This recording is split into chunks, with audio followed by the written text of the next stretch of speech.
Mafia, are you ready? He said, are you ready? This is Brotherly Love Wrestling Podcast, your first stop for everything professional wrestling. So sit back and enjoy wrestling talk at its finest with your hosts, Larry Hall and Joe Corrado.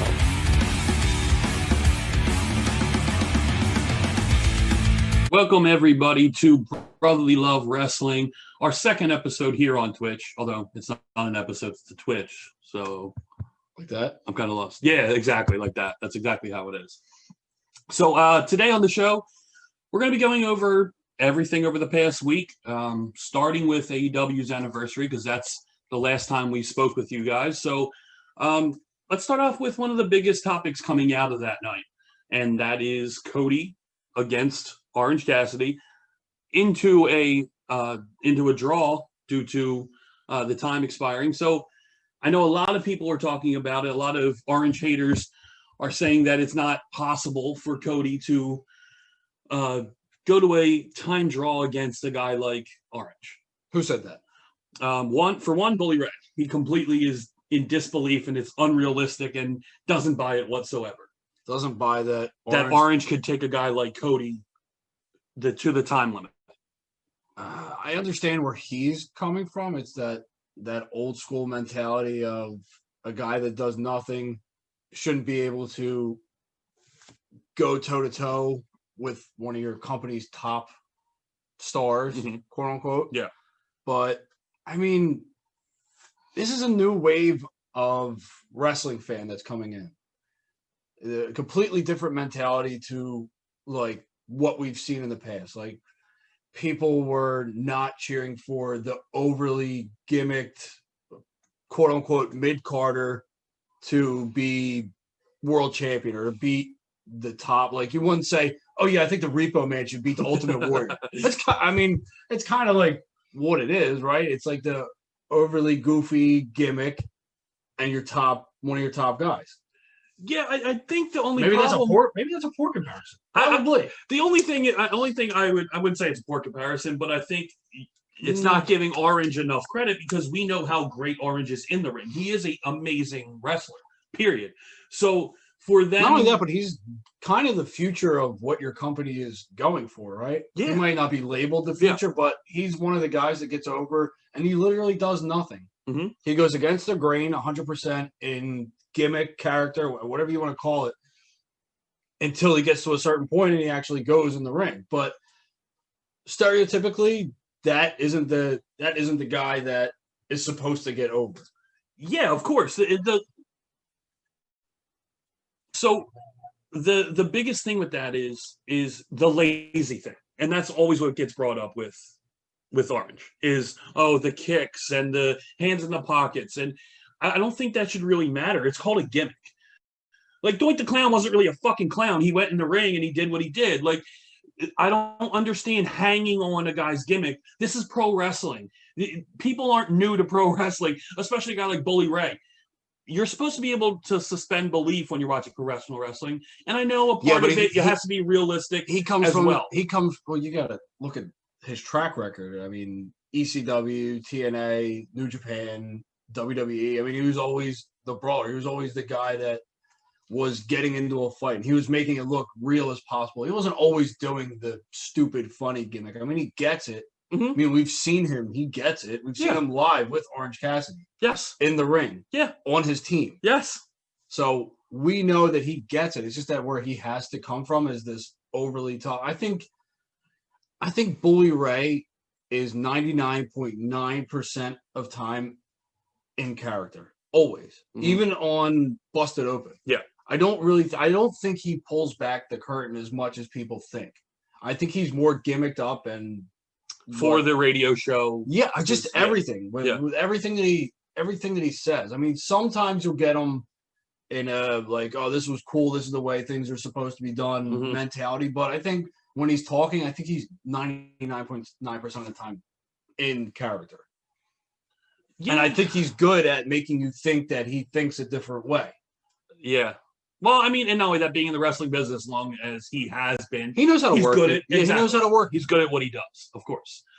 But I think aside from that match, the whole night for AEW, I mean, you had the No, I don't want to go past that match. Okay, go ahead. You go against. Go ahead. I want to talk about that match and how it's just that typical, predictable Cody booking. You knew he wasn't going to win.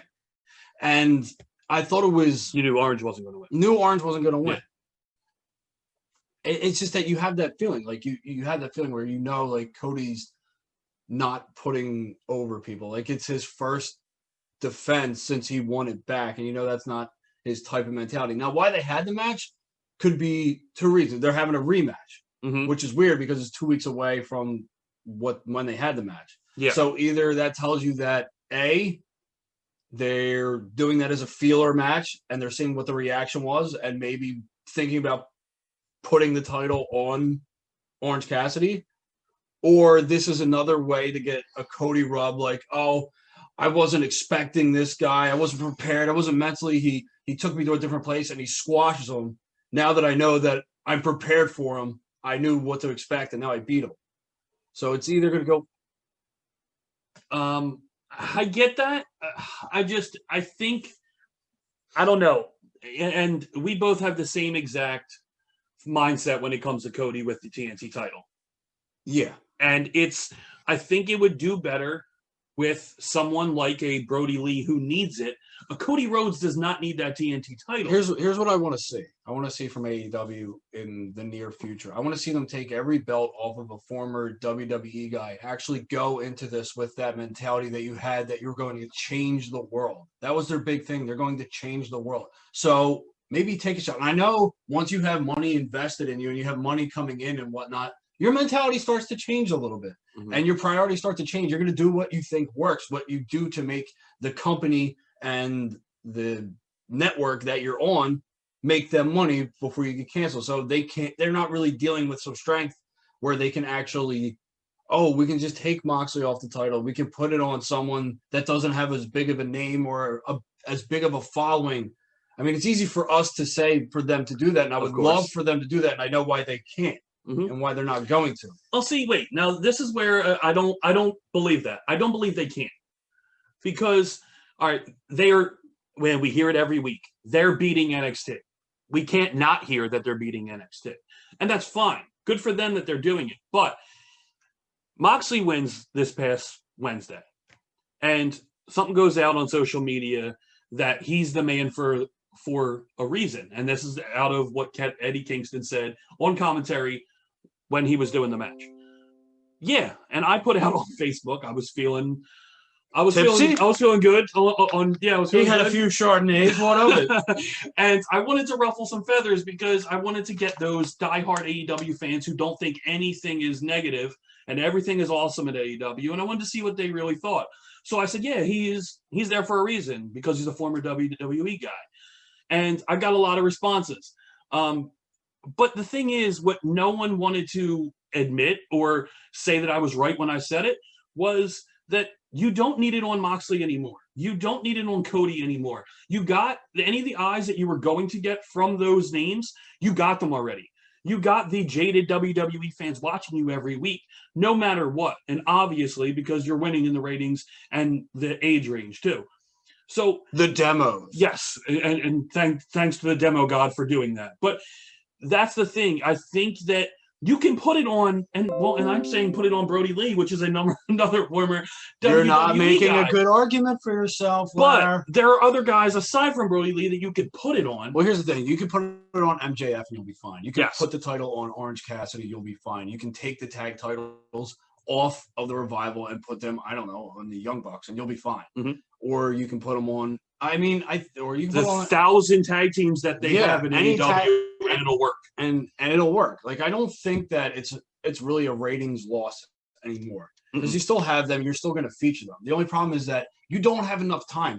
So the people that you want to feature are now going to be taking a backseat to what should come first in your company, which is titles, which WWE doesn't seem to always look at, because when they have the chance to bring in a sideshow or a I don't know, a part-timer, whatever you want to call them, they don't do that. They take away from their main titles, or they put the main titles on the part-timer. AEW only has 2 hours of TV time a week. Yeah. So if they were to take the titles off of their main focus right now, they'd have to split time. You wouldn't get the drawn-out segments that you have because you're still trying to find time. So if you put the title on a Kenny Omega, now you push Jericho, you push Moxley, you push people further back, and you have to spotlight that as your main champion. Yeah. I mean, you can still highlight other people, but you run out of time. So now your mid card now takes a shit, or your tag team division takes a shit, or your women's division already gets flushed twice. So, I mean, it's hard to say what they should do and what they shouldn't do. And I know. It's easy for us to sit here and do that. It really is. Course. But it's hard for them to give you everything that you want in such little time with who they have. But I will say this. After a positive for AEW, I want to say not so much a negative for AEW or anything like that, but I want to talk about the Miro, how he's pissed off that his video game got broke.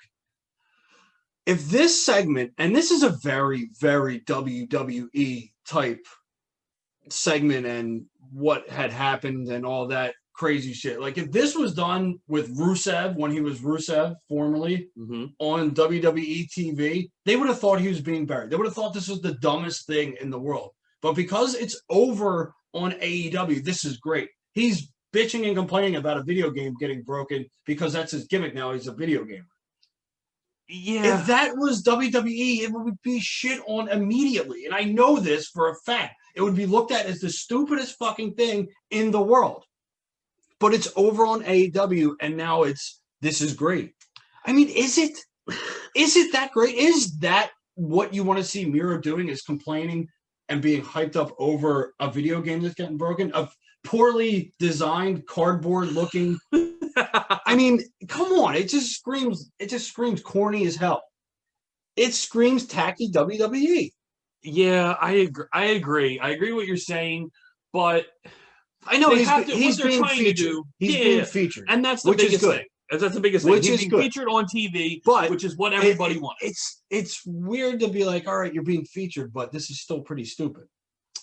I did see a lot of people saying about how he's wearing pajamas to the ring, and he's saying he's doing the same things he would do as Rusev, as far as only thing he's trying to get over is Miro Day, and I get it. Well, I like that his debut match when he put him in the what did he call Cojito clutch? No. He put him in the camel clutch. I forget what he called it. Okay. But JR called it that. And Excalibur had to come in right away and say, no, that's the game over. And I just thought that was funny. Like, come on, JR, man, do a little bit of fucking homework. He did get a bunch of heat on social media because he was missing the clutch. You see that still? No, I don't care about that. And I don't care about that. I care more that JR called it the WWE name. And he couldn't even do a little bit of homework. Come on, man. It's JR. It's just what you expect. You can just tell that. By the way, we got to say we haven't watched Dark in a while, AEW Dark, and we have been watching it leading up to doing this show, and we're still actually watching the end of it right now. But I got to say, and because I haven't watched it, I don't know who the commentary team was, but it was so pleasant to watch Excalibur and Taz, and then a little bit of Ricky Starks. They were great. Without JR, they were amazing. It was such a better viewing experience with Excalibur and Taz. It's kind on the ears. It is. And it's more entertaining. And you don't have some guy bumbling over wrestlers' names that he should know because he's calling the action and not getting some of the references that they rehashed corny one-liners that he's trying to reinvent. And I love 97 JR, but it's not 97 anymore. It's 2020. He shouldn't be doing it. But they do such a great job. Dark has been very, very entertaining, and it's actually going to pull me to keep watching because I really enjoyed it. I think because you're getting to see the people that you want to see on Dark, and you're getting the wrestling and very little filler, which is what we typically want to see. Yeah, you still get a lot of the filler on Dynamite.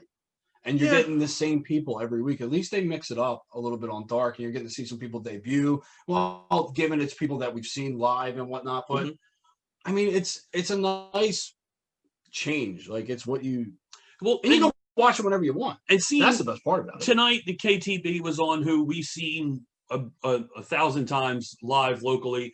And not only that, speaking of that, just quick plug, coming up this week, we have Vinny Pacifico on our show, and he was just wrestling Wardlow. Didn't turn out very well, but it was cool to see him on there, and you'll see him on our show. So later in the week, keep your eye out for Vinny on our show and find out what he thought of his appearance in AEW. You know what? I will say this. Dark tests my theory on wrestling. It tests my theory on how things are predictable, so therefore they're not as enjoyable. Mm-hmm. When you're seeing these people debut on Dark, for the most part, you know that they're pretty much there to put over the talent that is already signed. Okay. Like that's the big thing that I see for Dark. Like you already know that they're going to lose. So it makes it less enjoyable because it's predictability. But on the other side, the way you look at it, which goes against my theory, but maybe I'll start to change my mind a little bit, is that you just sit back and you enjoy the match. It's a first time that you're ever going to see it, and maybe it leads to something else. It's more of that you just watch to enjoy it instead of being like, oh, well, I already know how this is going to end, so I'm not as invested in it, or I don't like it before it even starts. Yeah. Like, because that's the mentality I have when it comes to televised wrestling. Like, everything is predictable. It's always the same, so you know what's going to happen. They run stories into the ground, and there's very, very little predictability when it comes to Raw, SmackDown, any of the WWE pay-per-views. AEW Dynamite's pretty predictable. Their pay-per-views are leaning more towards predictability than surprise. So, I mean, I have to start changing that mentality when it comes to all wrestling and kind of more enjoying everything and not worrying about who won. And I think that's what a lot of people have to do. Like, they have to just sit back and be like, all right, let's see what – and unless you put a match on, like, every fucking week, it's the same thing. Yeah, no, and there has to be a line. There's only a certain amount of things you can change up, so it's not the same match. Like you've seen everything in wrestling before, so they're not going to reinvent the wheel when it comes to winning and losing. Well, and that's how I kind of felt with the Mysterio and Murphy and Rollins. They ran that into the ground. They ran it into the ground, but I think adding Aaliyah to it had, for me anyway, personally for me, it kind of reinvested me because it's something different. Her having feelings for Buddy, him feeling sorry for doing what he did. It kind of makes it a little bit better storytelling, and I'm good for that. Give me storytelling, and you'll have me. Like, because WWE, same cookie cutter wrestling. Everyone wrestles majority of the same way. You're going to get a pretty good match regardless. You're not going to have a lot of bad spots unless you're Nia Jax. But other than that, you're going to get it. So I need storytelling. I need substance. And I think WWE has gotten better with that. Now, Raw is still iffy. SmackDown has gotten a lot better. But I think and AEW they do tell a lot of good stories as well, but there are some that are lacking on as well. I mean, no one's perfect, but the storytelling is what gets me and did reinvest me in the Mysterio whole angle with Rollins. See, I fell off there. The thing is that it's just, I don't know. I don't know if it's the Mysterio angle where it's just, there needs to be a changing of the guard at some point. Like you can't keep bringing, and I know it's Rey Mysterio, and he's 99% healthy, so he's going to be coming back. You're going to be seeing more of Rey Mysterio. I know, but I just almost want it to be like, all right, just give me something new. Give me some new people. Don't keep relying on your draws. And I'm the same way with AEW. Don't rely on your draws. Let's get some of the things that you don't get to see, and let's see if that's because that's supposed to be the way that wrestling is going. Yeah. It's not supposed to be like this forever, because the names aren't going to be around forever. They're not. No, you can't rely on them forever. You can't. So if you diminish who you have now, or you diminish your future talent and people that you should be invested in, you get WWE. And AEW could fall into the same categories where they're in jeopardy of costing people some, I don't know, patience or investability in people. Do you think in AEW, we do want to move on, but I want to get this. I keep drawing you back in. AEW, just when you think you're out, I bring you right back in. You keep bringing things to my mind, and I want to ask about it. as an It's just a AEW, Twitch. yeah, as AEW superstars or whatever the hell you wrestlers, whatever you want to call them, do you think there'll ever be a point, and we were just talking about Shawn Spears because we were watching his match, where there will be disgruntled AEW stars? I mean, there has to be a point to where you're going. I mean, are you going to love being unscripted and the atmosphere all the time and not being featured eventually and being like, you know what, fuck this, it's not worth it? Well, here's the thing. Those people that are probably going to get disgruntled and be like, all right, well, this isn't what I signed up for. I'm still not. I mean, like, everyone finally gets to a point of where this everything is awesome mentality isn't quite for them. Mm-hmm. But I don't think that it's going to be they're disgruntled, so they're going to go to the competition in WWE. I think the people that are going to get disgruntled are going to fall back into the independent scene, or maybe go to a Ring of Honor or Impact, because they'll be able to use what celebrity they gained from AEW to leverage themselves onto the smaller. I mean, unless you get to a point of where you blew up on AEW, mm-hmm. and you're not necessarily disgruntled, but WWE is knocking on the door for more money.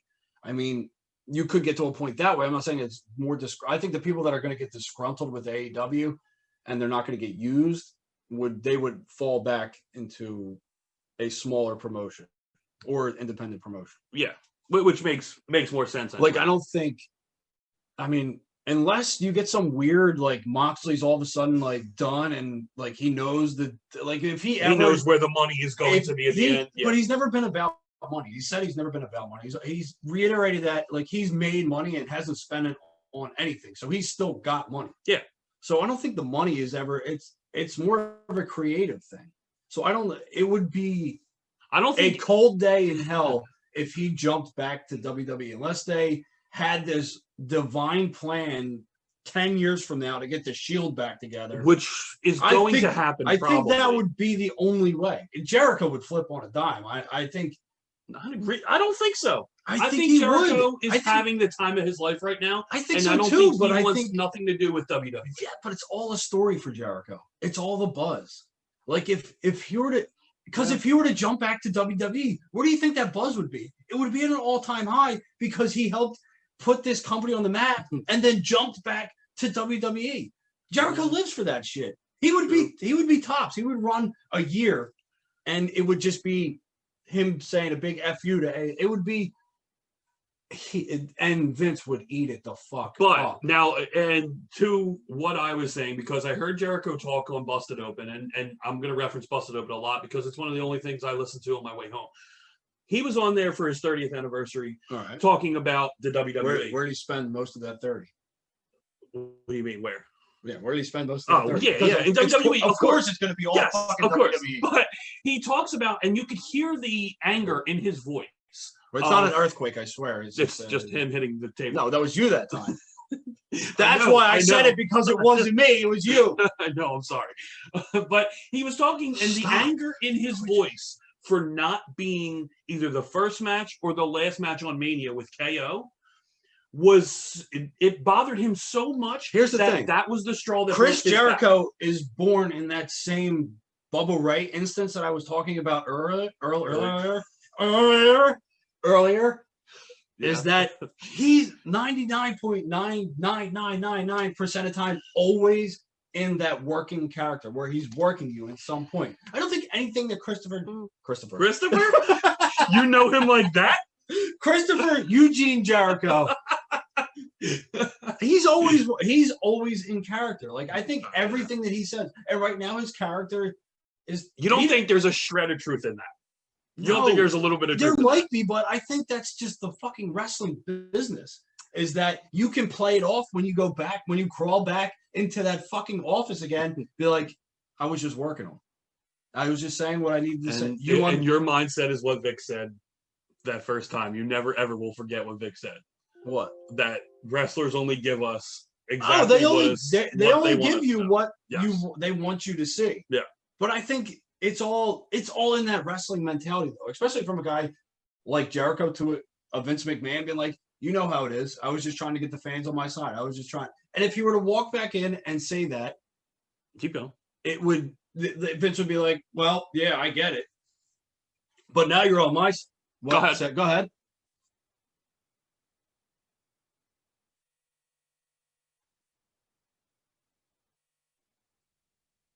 Oh yeah. Yeah, I think Billy Gunn is a little bit lesser of the like. I don't think he ever. more in demand No, he's definitely not more in demand, but he never or less in demand. I mean, not He's- more in demand, less yes, in demand. He's definitely less in demand, Yeah. but I think that he went over and Mhm. he wasn't really giving the middle finger to anybody. I think he just went over quietly and he kind of went in on like same thing. As Triple H made the jabs about the smaller Yeah, company I he works think- for now. Yeah, and Yeah. I think he knows he's not going to want to take shots at Triple H and whatnot just because of the company's work. Because those are his like, I mean, his actual friends and whatnot. Mhm. I just think he went in. He's getting a paycheck. He's happy to be there. I don't think he's really rumbling the waters too much. I don't. Now a Moxley or a Jericho to go back and do that would be big time news if they showed up at like a Hall of Fame speech. Jericho, I could see definitely. I agree. I mean, who would he I induct? agree. Jericho for sure, but I don't see Moxley, especially now that Renee's gone. I don't see Moxley ever going back. I don't see. He doesn't need to. No, but I think you're all born from that same all us wrestling fans, and he was a Mhm. fan. I know he had to have been at some point, or he gets it. He gets the business. That big nostalgia pop. Like, why do you think the Hardys went back? Like, they get it. Like, I mean, you what you're promised at the gate. But might I not be always the- thought Hardys were going to come back. I always had an idea Yeah, that but Hardys you're- were coming back. Yes, but you're not them. But the thing is, if he would feel that nostalgia being reunited again with, say, Roman and Rollins. yeah. That would be. I think that would be the only way he would make a comeback. And it's not even like I don't think he's going to come back and be like, "Oh, I want to run the gamut and yeah, give me the and title do it all again." again. I think Yeah. he's just happy to come in. He'll be because he's there for the initial like holy shit moment. Like, Yeah, I that's think true. people love that, and he's got that. If he were to ever do it, Mhm. I think that kind of gets you thinking. Like, it would get me thinking. Like, it probably would get him thinking. Like, I can come back and have this monumental moment. Maybe it's like a last trip. Yeah, He's Yeah, not I going guess I to. see that. He's That not makes going to be sense. forgotten about. No, by the never. time- by No, the no, no. by the time he retires, he's not going to be forgotten about. No. Unless they do a damn good enough job of never mentioning him again. But he's on the other channel, so you're going to see him. Yeah. So he's not going to be forgotten about that he was a WWE name first. No, absolutely. And he's on the network. And They're Jericho, not wiping him from the network. and Jericho, so- I think Jericho can drop on a dime on what he wants to do, what he's feeling at that moment. Yeah, that's what I agree with Jericho. And Moxley a little less, but Jericho would still get the leeway to take a lighter schedule on WWE. I mean, he's Chris Jericho. He still did so much for that company. And I still think he goes into that meeting with Vince McMahon being like, look, Yeah. Vince, you know who I am by now. he'll get the call. He'll definitely get the call, and he'll be in the Hall of Fame. So let's move on to something that happened this weekend, and actually early into the week, was for anyone in the United States, was the G1 Climax, one of the best tournaments in professional wrestling, and New Japan's basic Royal Rumble to lead into their biggest show, which is Wrestle Kingdom in January. The funny thing about that was, yes, we know that they have quiet fans. Like, it was almost like they had no fans. Yeah. That's how quiet they were sometimes. Yeah, like for those who didn't see it, their guidelines in Japan are just like all they're the fans very could do was clap. They could only make noise with their hands. They You weren't could- allowed to cheer because they didn't want people overly breathing and doing other things like that. So watching it, it was literally just clapping. Now, there were a few false finishes where you did hear gasps, but other than that, it was very quiet. they're a very, very what's the word I'm looking for? Reserved? Reserved, but they're very like not obedient, but they're disciplined. Yeah. They're very disciplined people where if you were to have like a WrestleMania or a big time pay-per-view like a SummerSlam and you were to invite X amount of fans and you told them you can't cheer, that is never going to happen over here. There were never going to be people No. that would be like, oh, I'm going to respect the No. rules to the point. There's They always going to be Cheer those. in spite of that. Yeah, there's always going to be those people that would be like, fuck that. I'm here. I'm cheering. I paid my money for my ticket. It's- I'm going to say it's what I want to just- say. It's just interesting. And I know it's not even the wrestling, it's just the fans, but it's kind of like as people, you notice certain things about different cultures. Like they're very respectful to what they're being told. Like you get people Yep. over here that'll just be like, fuck you, do whatever I want. Like it's We do that crazy all how, the time. it's crazy how that's like something that I know. I mean, it fits with the times and how things are Yeah. right now. Yeah. But it's just interesting to see how different fans from different cultures are able to act for wrestling shows. Now go on again. So the G1 Climax. The final, I mean, and I didn't get the time to watch the entire tournament, and neither did Joe. So we just watched the final match. We and watched I had the time too. Ibushi. There's so much. There's just so much wrestling. It's There just is. crazy. It's just so much. I really got to prioritize it more. Yeah. But the funny thing is, if I prioritize it more, then where's the WWE is going to fall further and further down that That's okay. ladder. Yeah, but then I mean, Well, then as you're behind on our show. As much as you say it doesn't matter and it's just boring, it's still the #1 company. It's you're It right. is. It's So number it's still- one, no matter what you want to It's still say. the one that garners the most talk about. Yeah. The most buzz. Whether it's positive or negative, absolutely. So you'd almost feel like it's not must see, but you're like, I gotta kind of check it out a little bit. Yeah. I gotta at least keep up to date. Thank God the internet's the way it is. You can just fucking catch clips and clips and clips. But I mean, to prioritize my wrestling taste right now, WWE would be on the floor. Yeah, not for me. I watch it. I watch it because it's the easiest thing to watch. To be honest, it's easy, and you know what? And that's the thing. So, like I said, Ibushi versus Sonata was a very good match. A little slow starting off, but once it picked up, was a very good match. Was it the best final we've ever seen? No, not by a long shot. But Ibushi takes it second time in a row. He will now main event. Well, it's a 2-day event now. It's That's right, January 4th and 5th. So I don't know They if did that he's going last to year, be too. on the 5th, I would assume. But You would think, yeah. unless they do the winner versus, I don't know, how did they do it last year? I forget. Oh, Jesus. I don't know. Yeah, I forget. I think they did something wacky last year, but I don't know. I mean, I always liked New Japan. It's always had that like.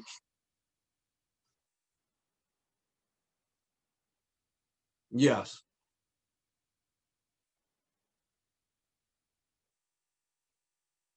On the 2nd. Yeah, because it was Okay. going to be belt for belt. Yes. I knew they did something That's bizarre right. last year. Thank you. So I don't know if they'll. Oh, awesome. So, So- what Bill, our producer, just said was that they did have him for the Intercontinental on the first night and then versus Okada on the second night. But, and that's probably, they'll probably do something to that effect. Some variation of that, but Yeah. you don't think he's gonna fucking lose it 2 years in a row. You got to figure he's gonna I- at least get to the last at this match point, this time. At this point, you have to push Ibushi to the moon. You gotta pull the trigger. You can't keep holding him back. And if you haven't watched New Japan and you don't watch New Japan, check it out. I'll give you my code. Check it out. It is Kyle, I'll very, do that for very, it's very, very good watch. The wrestling is amazing. I talk about storytelling. The in-ring storytelling It's the best. is worth It's the it by best. far. It's the best in-ring action out of all the brands. I think. Yes, Out I of all agree. the companies, I I think it's agree. the best in-ring. Yes. And I think a lot of that we don't really get a lot of the promos because we don't speak the language. But I think with in-ring storytelling, I think that transcends a lot better than some of the out-ring storytelling that Yep. we see today. Mhm. Like I think they can just tell the story in the ring. That's why their matches last a little bit longer. They go in depth more. I think that's what you like because it's more of an action-based story Yeah. than it is like the slow build of like, oh, we're gonna take shots at each other week after week. Yeah, This is typical more- build. This is more like, okay, we're in here. We're in the action of telling the story. I think that's why it resonates more with us. Maybe. It's quicker. I mean, Yeah. nowadays you want things to happen quicker. Like sometimes the long storytelling isn't always what you want to say. Yeah. Now, sometimes that's wrong. Sometimes you do feel like two people are put together for a reason that should have a prolonged story to be told. Like if you put together Kevin Owens and a Sami Zayn, I mean, that could be a great one and done. But over time, they can overlap that story and that can continue to build over and over again. Yeah, sometimes a slow burn is good, depending on who you're talking about. So, Like right now, they're slow burning the hell out of the Money in the Bank briefcase. They've thrown so much shit at this briefcase that doesn't make any sense whatsoever. They're really, really Yeah. just the Money in the Money in the Bank briefcase has become an utter joke. It has. It's so Unfortunately, it used to be one of the coolest things. We're like, but now they hurt themselves. I know we talked about this before, but now they've added something else to it where he's El Gran Gordo. Though pretty good. that was pretty good. Pretty good. Though it's funny, It is funny. It was entertaining. It was entertaining, Yeah. yes, but it doesn't help the briefcase at all. If anything, it hurts it more because now if El Gran Gordo cashes it, but here, that element of surprise that I was talking about last week, that would shock the hell out of anybody. If he were to cash in on McIntyre and win the title as El Gran Gordo, that would, don't speak that into existence. Here's the thing, though. I wouldn't complain about that. I really wouldn't. I think it would be funny, and it's that shock and awe value. Like, you're like, oh, shit, I didn't expect that to happen. Though the aftermath of that would probably be like, this is the worst thing that they probably ever should have done. That initial, like, what the fuck? I mean, that's kind of what you're in there for. Yeah. FTR Bucks, that's the perfect example of a slow burn because they keep teasing it. They keep doing these little things. I think they knew going into that this was their calling card. This was the match that everyone, and they didn't want to do it right away. And nor they shouldn't. I don't think they should have did that one right away because then that takes away, you're like, okay, they came here for that. That kind of diminishes depending on who wins both. I mean, actually, it kind of diminishes both. Does it though? Because I think it does. I think FTR coming in are going to get that win over the Bucks. Now them being there a little while, I think it kind of goes either way. It can be a toss-up. It can be a kind of a surprise to who wins. I think if FTR gets the Bucks right away, they win. And that skyrockets them and hurts the Bucks. Now, them not going after each other yet, physically in the ring and actually having a match, it helps the Bucks. Helps protect the Bucks a little bit. Now the Bucks are still a force to be reckoned with. And I mean, I know, yes, they took a loss to Private Party. Yeah. Way back when for the title tournament. Yeah.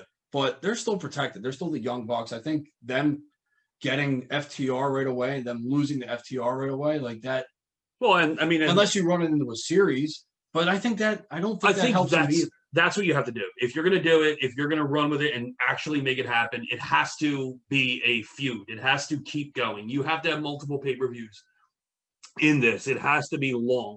And I'm talking like 6 months long. It has to be everything that everyone has been waiting for. From when FTR stood for something completely different way back when, I think that's what has to happen. I don't think that first match should end in a draw.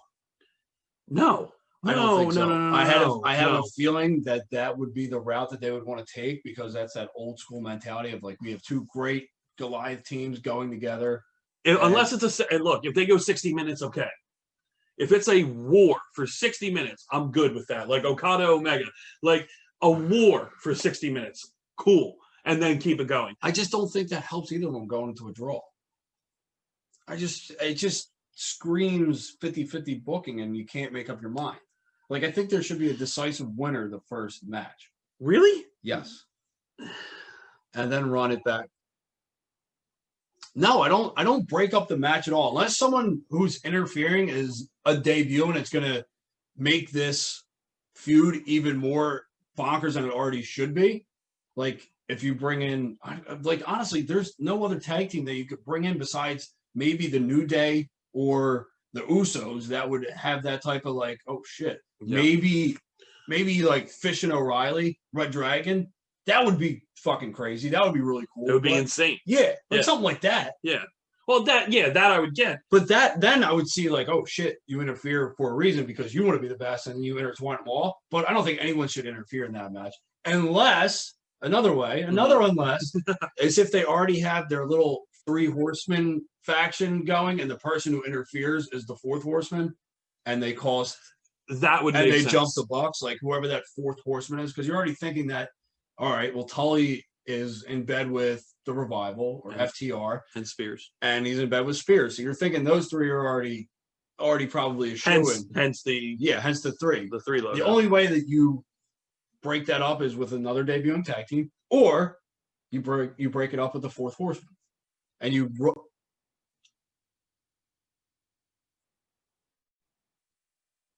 Oh Jesus! FTR versus Bucks in a scaffold match. I don't know if FTR is equipped to go through that match. Kyle, what are you thinking? That is here's the thing though. I know what he's thinking. He's thinking that they want to be different, right? They want to put something on that you're not going to see when you turn on. Oh. It's a way of ending it. Yeah, something like that. But I was thinking more along the lines of you're not going to see Vince pull the trigger on the freaking scaffold match. Now, this would be something completely out of left Why not field. a coal miner's glove match? Kyle, I'm sorry. You see what I have to deal with. I'm sorry. I'm trying to answer you as truthfully as I can, and I get this guy. I'm sorry. Coal miner's glove. I'm sorry. Anyway. I have Havoc 92 in my head. That's my fault. I'm sorry. That's all right. That's all right. Duly noted. Okay.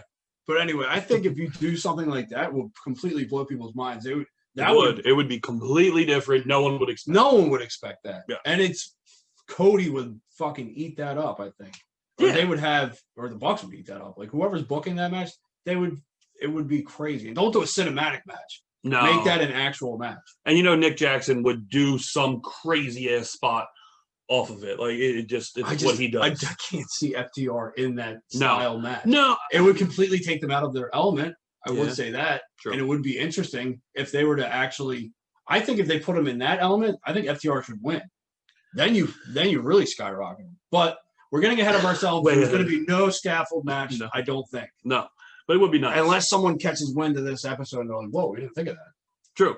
But weirder things have happened. All right, so coming up this weekend, we have a WWE pay-per-view. And we have Bound for Glory. We We actually did it backwards. Bound for Glory Saturday. It is first. Hell in a Cell Sunday. True. Yeah, true. Yeah. So Bound for Glory, I think all in all, the match card itself is really, really good. All right, so here's what impacted for me. I don't really, I keep up with current, but I'm more of a highlight reel with Impact. Honestly, because we do this show and then it runs through Impact. Yes.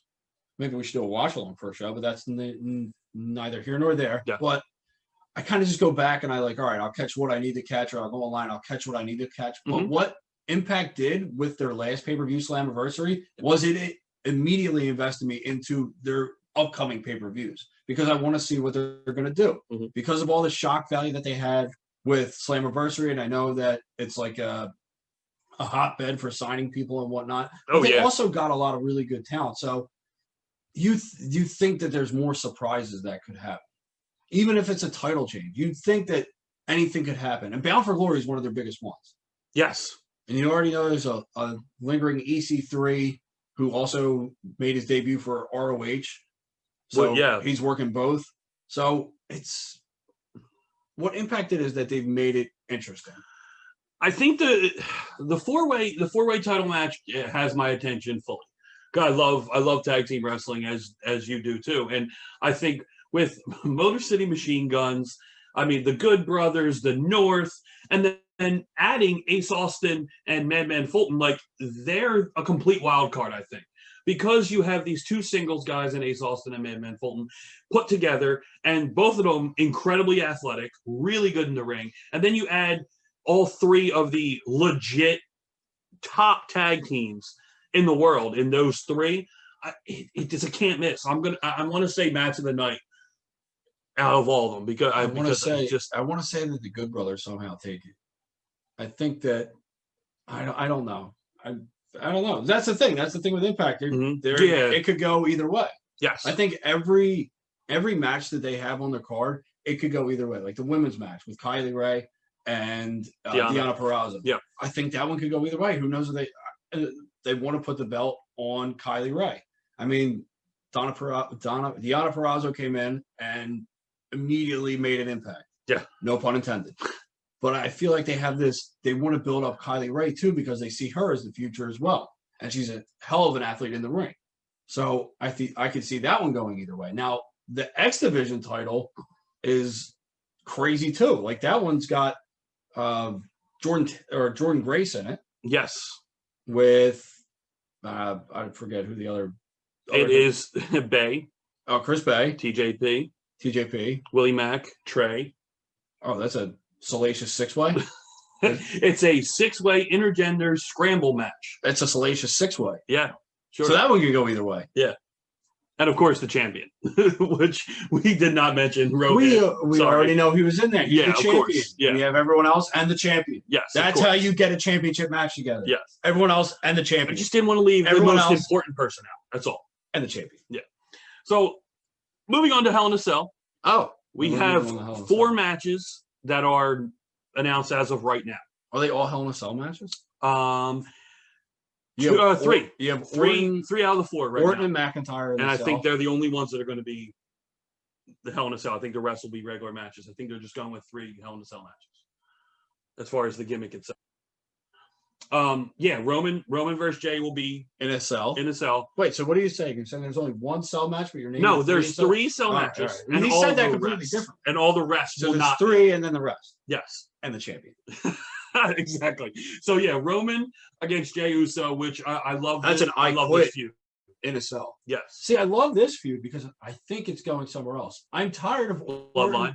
Yeah, I think it's going that way. Yeah. I think it's going to lead to The Rock somewhere. Yeah. If WrestleMania. you're going up, yeah, that's what I think. That's what Yeah. people are saying. Everyone thinks that. Everyone Yeah. thinks that, but Yeah. I'm interested in that. Yes. And their work back and forth. I mean, it's just they got it. They get it. It's a big fight feel for them. And I know Orton. Obviously Randy Orton is good, great at what he does. Yeah. Perfect at times at what he does. Yep. I'm just over Randy Orton and Drew McIntyre. I'm just over it now.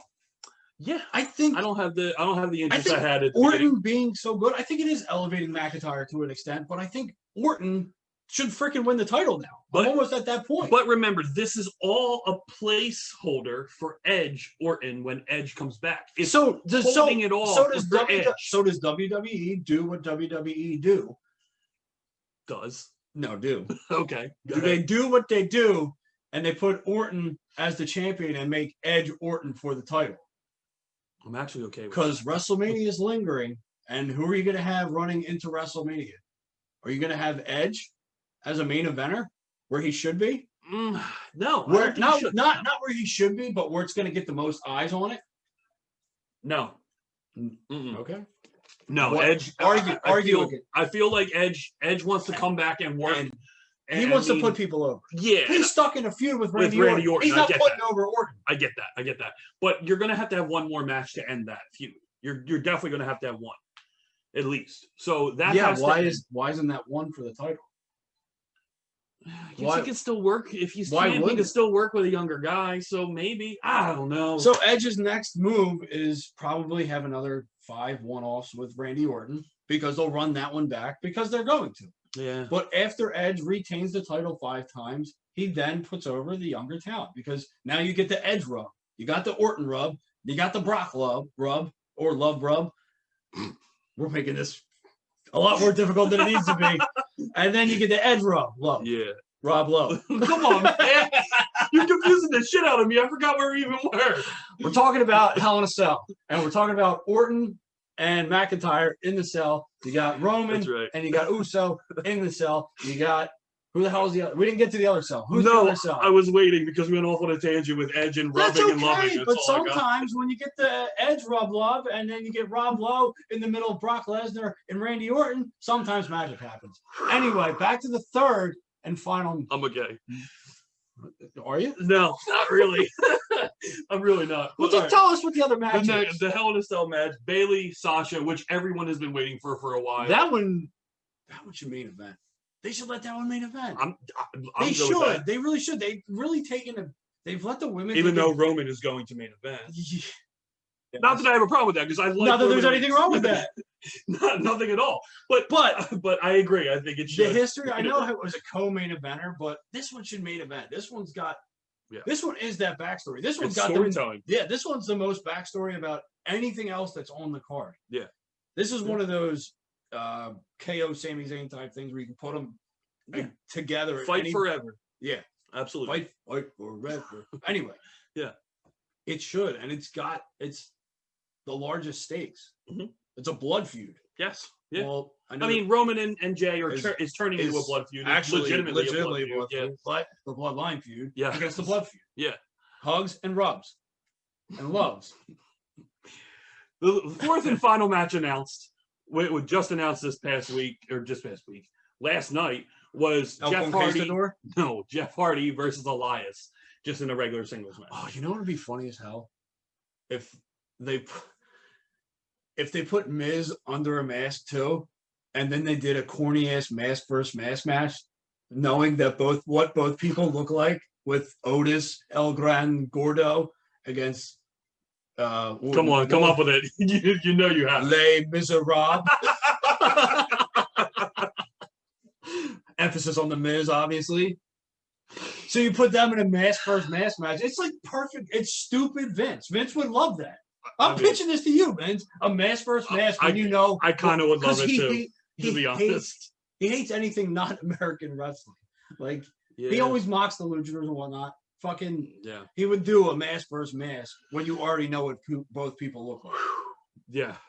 God, in this era of wrestling, I don't think you can get away with it. Now that I'm saying it, because it would be disrespectful, but it would. It would still be. It would still be something that they would do. Like, you could see them doing a mask versus mask, and you know who's under both masks. Yeah. I'm unmuting myself, and the stream will hear this. I'm taking the stream offline after that Les MIZérables joke. You knew that was perfect, though. I don't know what you're getting your panties in a bunch. That was great freaking thinking. All right, so I'm fucking good. I think after all that, I think we've wrapped everything. We've reached the peak. Yeah, there's no more. Everything that we've covered. We can't go up from here. Oh, cool. So with everything going on, there's a lot of wrestling still to go. Like we said, there are 2 pay-per-views coming up. Coming up for us too before we sign off. Like I said earlier, Vinny Pacifico, who, if you watch Dark or are going to watch Dark, will be on our show later this week. Thursday night we'll be recording. We'll release it on Friday morning. So don't miss that and find out what he thought of AEW. And then next week we have rejoining us for a second go around, possibly Solo Darling. Yes. On Monday. And then first time made his GCW debut this past weekend. Danny Limelight will be joining us via Twitch live. Yes. This will be our first go at it, live interview. So yep. Hold on to your butts. Yep, no problem. So we hope you enjoyed the show. Be sure to like, subscribe, anything and everything you can do to help us Anything out. That helps us out, damn it. Do it. Follow Twitch. Follow the Twitch. Get on YouTube and subscribe on that as well. Help us out any way you possibly can. Visit our linktree/215 Wrestling. This is a cool shirt, by the way. Thank you. This is local wrestler Ron Starr out of Delco. But definitely check out our merch store as well. We're on What a Maneuver. We're at Pro Wrestling Tees, Brotherly Love Wrestling. Anywhere you want to look, we're all over the place. We got cool shirts. Yes, anything you want to know if you're watching this is in our About section. Check it all out and take a look. We thank you so much for taking the time to watch us and us 2 idiots do this show because we're definitely idiots. Yeah, absolutely. But we're fun idiots. Yes, we're idiots. Oh man, it just 3 seconds too long. Thank you for watching. We hope you enjoyed the show. You left the mic open. And please, you can't leave me with an open mic. Please join us. Triple stamp and double stamp next week for our show. Thank you so much. Love, again. rub, hug, done.